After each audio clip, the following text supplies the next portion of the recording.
چند دیگه دکتر چند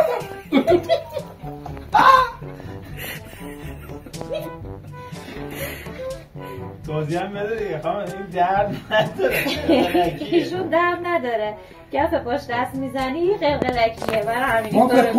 خانومم بپرس گفتم اگه من مردم تو مردشور خونه به مردشوریه میگی چپ و من دست نزنیم با لقب میزنم توش کموش